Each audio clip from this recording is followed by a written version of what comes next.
Alunos e alunas, falaremos nesta aula sobre a verdade e, por contraste, também sobre a ignorância. Para tanto, fizemos um esquema que vai desde a ignorância até a verdade. Esse slide apresenta esse esquema e nós vamos chamá-lo de esquema da busca da verdade. Isso porque ele descreve a trajetória possível e lógica da busca da verdade. Mas antes de fazer isso, vamos mostrar o que a filosofia compreende por verdade. Há, historicamente, 5 conceitos elaborados pela filosofia sobre a verdade. Mas, de longe, o que mais predomina e orienta os demais, quer dizer, os outros 4, é o conceito de verdade como correspondência.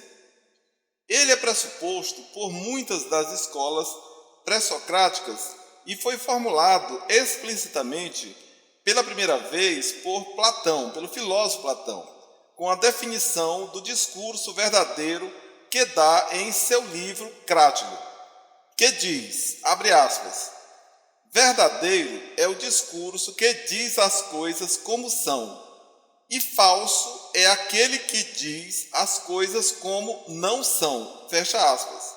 Por sua vez, Aristóteles dizia sobre o mesmo assunto, abre aspas para o Aristóteles, negar aquilo que é e afirmar aquilo que não é falso, enquanto afirmar o que é e negar o que não é verdade. Aristóteles enunciava também os 2 teoremas fundamentais deste conceito de verdade. O primeiro é que a verdade está no pensamento ou na linguagem, não no ser ou na coisa. Vamos lá, veja, existe a coisa lá. A verdade, ela nunca vai estar na coisa, ou nunca vai estar no objeto. De fato, ela está no pensamento do sujeito. Verdadeiro é o que o sujeito diz da coisa. A coisa está dada toda para nós. E o que nós dizemos dela é que é verdadeiro ou falso.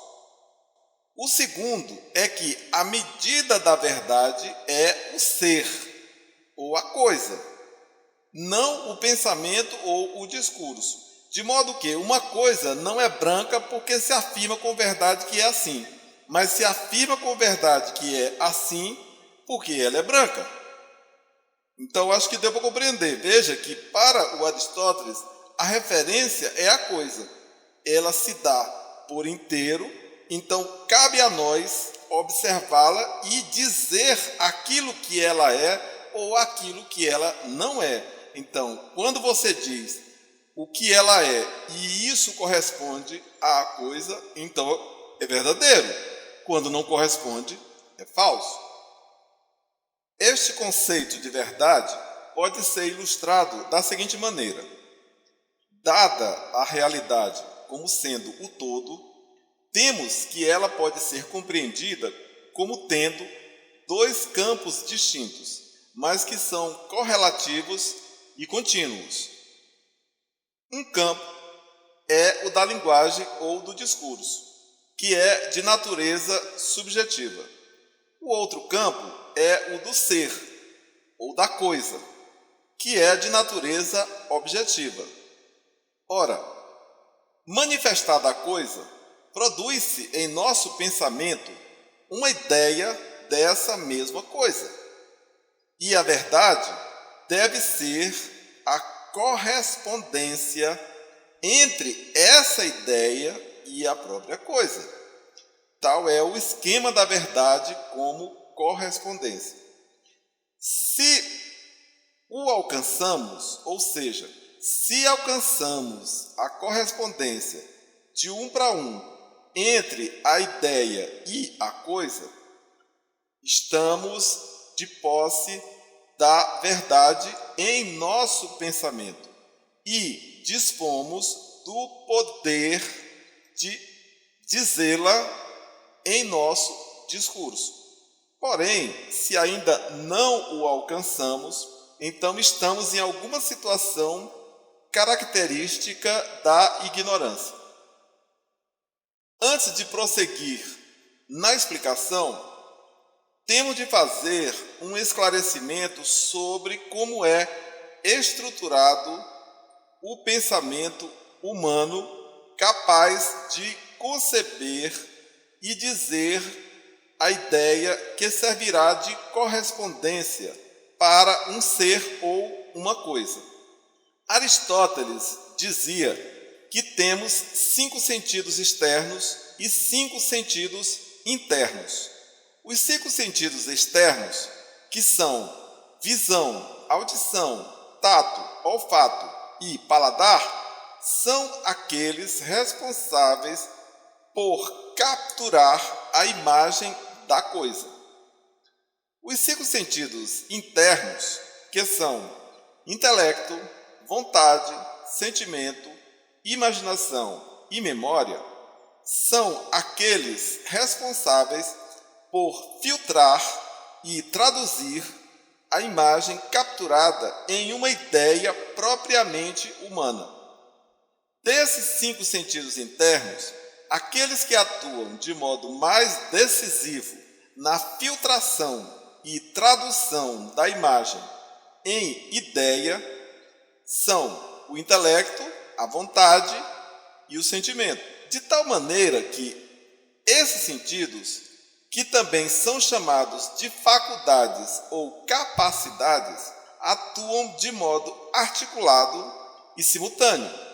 Porém, nessa atuação articulada e simultânea, as intensidades dessas faculdades variam de acordo com a situação que se apresenta. Assim é que é possível termos situação em que o intelecto atua de modo mais intenso em relação à vontade ou ao sentimento. E outra vez é a vontade que é mais intensa, outra vez é o sentimento e etc. De tal maneira que podemos compreender a nossa razão como um dispositivo equalizador da ação dessas faculdades, que é muito parecido com aqueles equalizadores de som, em que você pode colocar mais grave, mais agudo, menos agudo e por aí vai. Então, as intensidades das faculdades é nesse sentido, quer dizer, nós sempre atuamos com todas as faculdades, mas todas as faculdades em nossa atuação, elas não atuam na mesma intensidade, algumas mais ou menos dentro da determinada situação, dentro do comportamento. Por isso é que a gente pode, às vezes, dizer assim, nós podemos ter uma espécie de pensamento intelectual, ou nós podemos ter um pensamento volitivo, ou nós podemos ter um pensamento sentimental e por aí vai. Ora, assim sendo, temos que a ignorância, que porventura esteja expressa em nossa ideia, sempre terá alguma predominância de intensidade dessas faculdades, uma em relação às outras, de modo que não é despropositado falar de uma ignorância do intelecto, uma outra ignorância da vontade e uma outra ignorância do sentimento.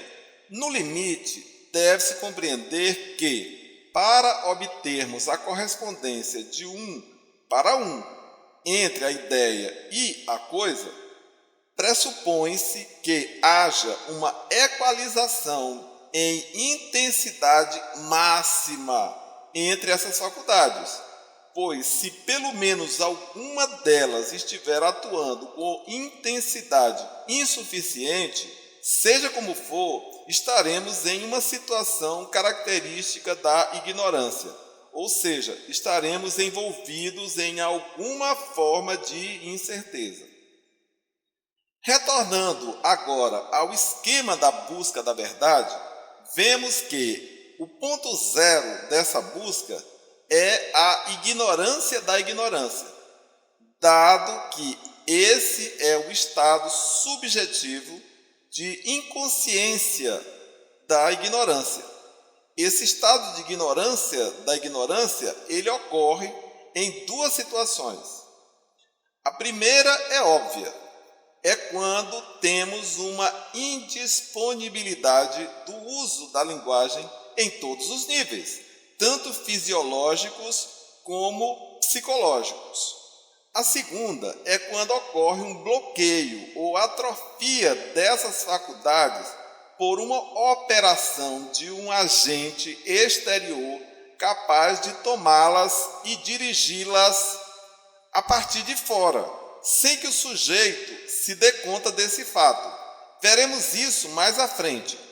É por isso que Sócrates estabeleceu desde o início que o processo do filosofar começa pelo reconhecimento da ignorância, quando ele afirmava que, abre aspas, tudo o que sei é que nada sei, fecha aspas.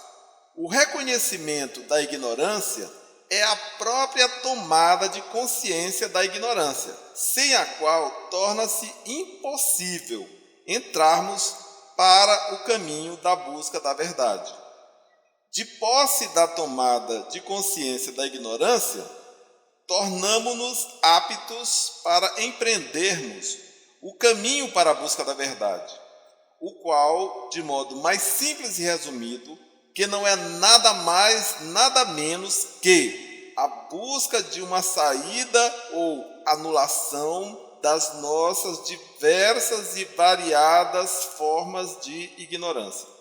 Quando a intensidade da ignorância se apresenta predominante no intelecto, temos 4 modos de dizer a forma de ignorância, dependendo de como se apresenta a relação de correspondência entre a ideia e a coisa. Devemos lembrar que a verdade é a relação de correspondência de 1 para 1 entre a ideia e a coisa. E ainda que a cada vez que essa correspondência não se estabelece, dizemos que estamos em estado de ignorância. Ora, os estados de ignorância são pelo menos 3, os quais correspondem à concentração da intensidade nas faculdades em que ela predomina. A primeira, em que a intensidade da ignorância é maior na faculdade intelectual, chamamos de incerteza. Por incerteza, podemos dizer que quando ela ocorre, o intelecto está colocado em uma situação onde se configura uma dupla indeterminação referente à correspondência entre a ideia e a coisa existente. A segunda, em que a intensidade da ignorância é maior na faculdade sentimental, e que nós chamamos, ou podemos chamar de a preocupação. E a terceira, em que a intensidade da ignorância é maior na faculdade volitiva, ou seja, na vontade, e nós podemos chamar de encantamento. Abordando a primeira, que é a incerteza, veremos como ela pode se desdobrar em 4 tipos. A primeira, quando só há uma ideia para corresponder a mais de uma coisa, que nós vamos chamar de dúvida. Por exemplo, quando sabemos que em uma sala há uma pessoa cujo nome temos em mente, mas que não temos como identificar entre as várias pessoas que estão lá, aquela para corresponder ao nome. A segunda, quando temos mais de uma ideia para corresponder a uma só coisa, que vamos chamar de equivocidade. Por exemplo, quando temos os sintomas de uma pessoa doente, pelos quais estamos ainda na fase em que podemos atribuir mais de um diagnóstico. E a terceira, quando temos mais de uma ideia para corresponder a mais de uma coisa, que vamos chamar de perplexidade. Por exemplo, quando ocorre o chamado branco ou travamento de uma pessoa durante um discurso que ela esteja proferindo. E a quarta, quando temos a ausência de uma ideia formada e completa para uma ou mais coisas, que vamos chamar de vaguidade. Por exemplo, Um exemplo de vaguidade: quando algo é apresentado para nós de modo parcial, ou seja, sem que haja uma ideia completa. Quando temos a imagem de algo que nunca vimos antes, sem que saibamos o seu nome ou para que ele serve. Pois, para termos a ideia completa, é necessário que saibamos pelo menos o nome, a imagem e a função da coisa. Se faltar algum desses elementos, então não há ideia completa. Abordando agora a segunda forma de ignorância, que está relacionada com o sentimento, que é a preocupação, temos que ela ocorre quando a nossa sensibilidade, pela via da imaginação, produz uma imagem mental em substituição a um vazio de ideia, devido à ausência momentânea da coisa, induzindo a pessoa a antecipar a ação no mesmo âmbito dessa sensibilidade. Por exemplo, quando temos uma mãe que, após o filho adolescente sair para uma festa, passa a imaginar situações possíveis que possam acontecer de mal a ele. E então começa a sentir apreensão baseada apenas naquilo que ela está imaginando, e não em algo factual. É preciso enfatizar que a ignorância se caracteriza aí pela ausência efetiva da pessoa dentro do âmbito da sensibilidade dessa suposta mãe. Quer dizer, a mãe ela não pode mais ver e saber o que está acontecendo com o filho no âmbito da sensibilidade. Pode-se chamar esta forma de ignorância de paixão pelo objeto, uma espécie de vazio gerado na sensibilidade que só pode ser anulado com a presença factual do objeto. Isso quer dizer, quando o filho adolescente retorna, então a ignorância acaba, porque agora ela pode saber o que está acontecendo com o objeto. Abordando a terceira, que é o encantamento, que está relacionada com a vontade, temos que ela ocorre quando a nossa vontade produz uma imagem ideal da coisa capturada pela sensibilidade, geralmente pela visão, de tal modo a persegui-la no âmbito próprio da sensibilidade, a fim de comparar a imagem idealizada com a ideia experiencial. Por exemplo, quando ao conhecer alguém, produzimos em nós uma imagem idealizada, não baseada em fatos, mas em algo construído pela imaginação que, de modo inocente, insistimos ou teimamos mesmo em acreditar. Na maioria das vezes, ao confrontarmos a imagem idealizada com aquela construída pela experiência de conhecer efetivamente a pessoa, experimentamos uma decepção, por absoluta falta de correspondência. É preciso enfatizar que a ignorância se caracteriza aí pela própria inexistência, na realidade, de algo que possa corresponder à imagem idealizada. Pode-se chamar essa forma de ignorância de desejo pelo objeto, uma espécie de miragem ou alucinação produzida por nossa vontade intelectual, de tal modo que o objeto do desejo idealizado, por sua impropriedade existencial ou mesmo inexistência factual, jamais será encontrado. Então, identificada a forma de ignorância, o próximo passo é encontrar um meio de sair dela. Existem duas maneiras de sair dessa forma de ignorância que identificamos. A primeira pode ser chamada dogmatização, e as outras duas podem ser chamadas de deliberação e decisão, em que esta deliberação e esta decisão podem ser unificadas na atitude que chamamos de estranhamento. Então, vamos tentar explicar rapidamente essa palavra dogmatização. A gente pode dizer que ela deriva de uma atitude natural e espontânea que nós desenvolvemos desde que somos criança. A gente pode dizer que não é a dogmatização que é natural. A dogmatização é cultural, porque nós não trazemos ela desde o nascimento, mas a adquirimos na relação que nós temos com as pessoas que vão nos educando ao longo de nossa história de vida. Pode-se dizer também que a dogmatização é nossa crença de que o mundo existe e que é exatamente tal e qual o percebemos.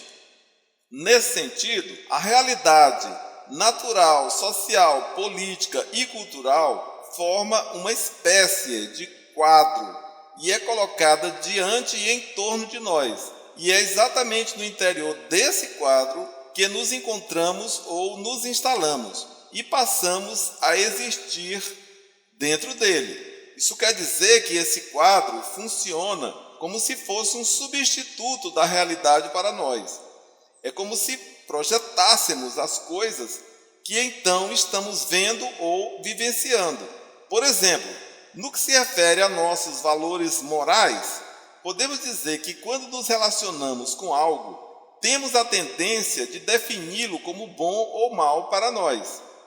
Sabemos, no entanto, que esse algo quase nunca é bom ou mal por natureza para nós, mas é a relação que desenvolvemos, que na maioria das vezes foi aprendida através do ensinamento de outros, como os pais, por exemplo, que nos incute uma crença que passa a funcionar para nós como sendo inquestionável. E é exatamente por isso que ela é chamada de dogmatização, por ser uma adesão irrestrita a ideias ou princípios tidos como incontestáveis. A filosofia considera esta dogmatização uma falsa saída da ignorância, porque de fato ela nos aprisiona em um falso conhecimento, exatamente por não ter passado e não se deixar passar pelo crivo da crítica.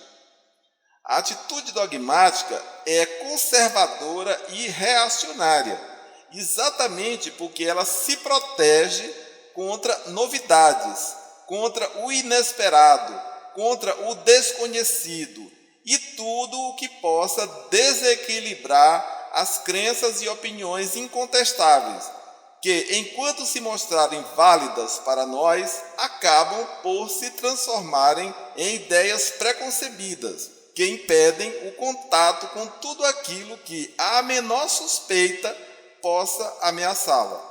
Sabemos que esses preconceitos podem se tornar até mais intensos quando as crenças e opiniões associam-se a fontes consideradas sagradas, que figurem como dogmas religiosos, cuja consequência é o desenvolvimento da atitude de intolerância.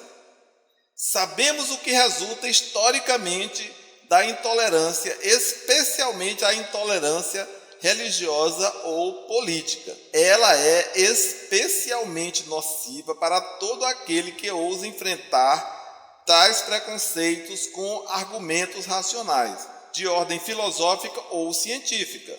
Muitas das vezes, tais questionamentos são taxados de criminosos, ou blasfemadores, ou heréticos.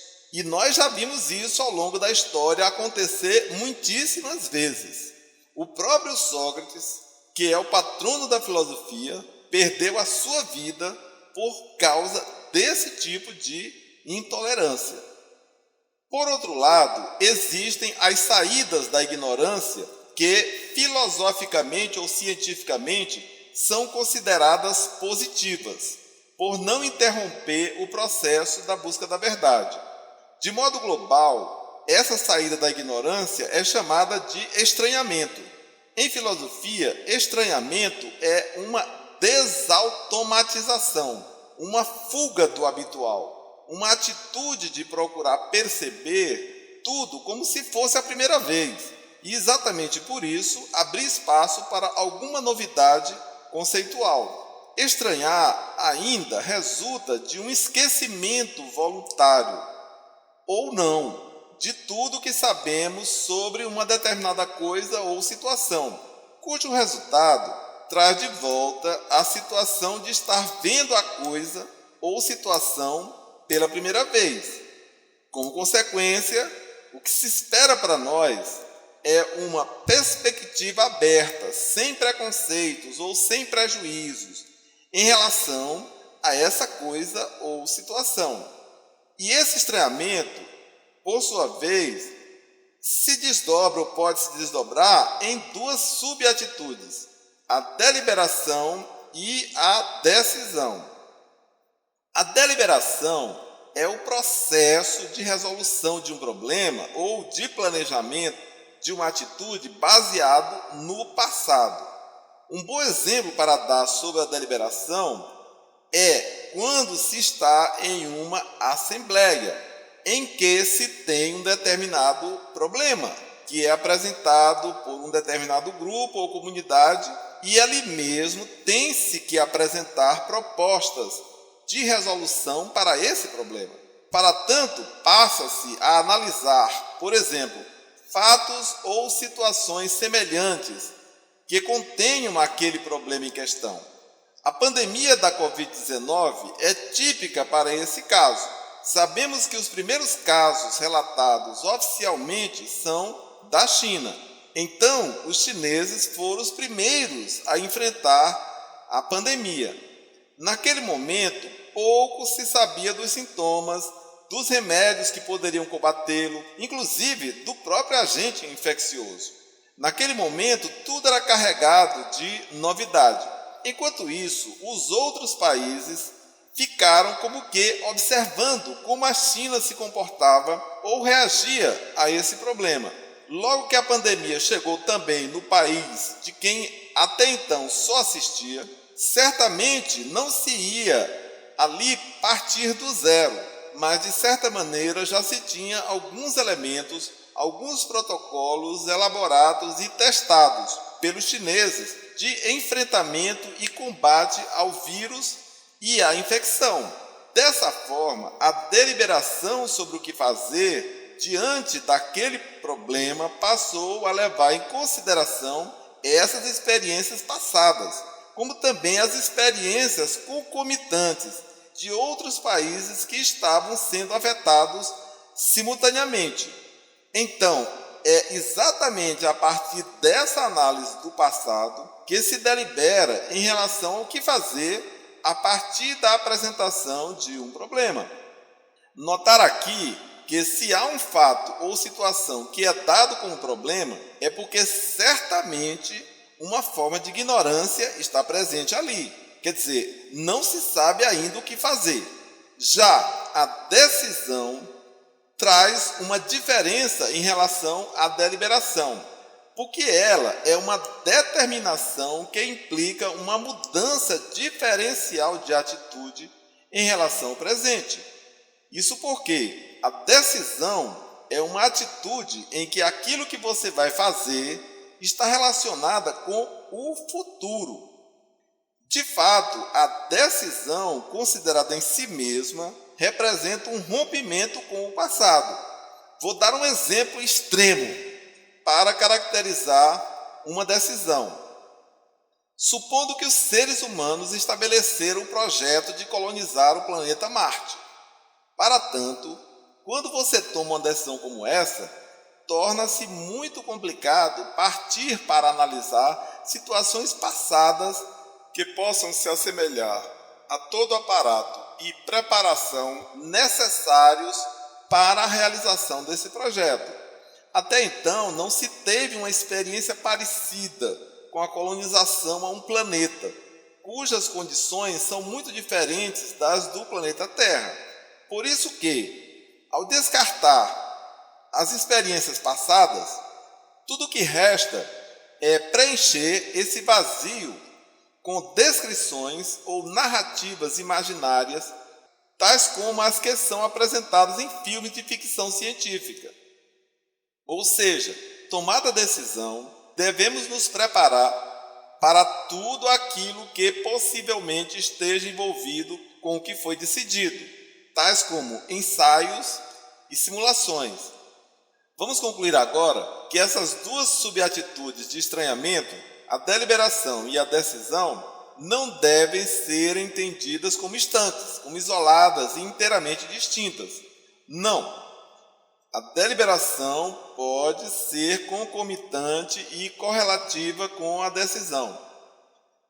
Na maioria das vezes, nós fazemos as duas coisas. Então, é exatamente por combinar ou não a deliberação e a decisão que avançamos finalmente para beirar a saída da ignorância e nos instalamos, ou podemos nos instalar no processo do desejo da verdade.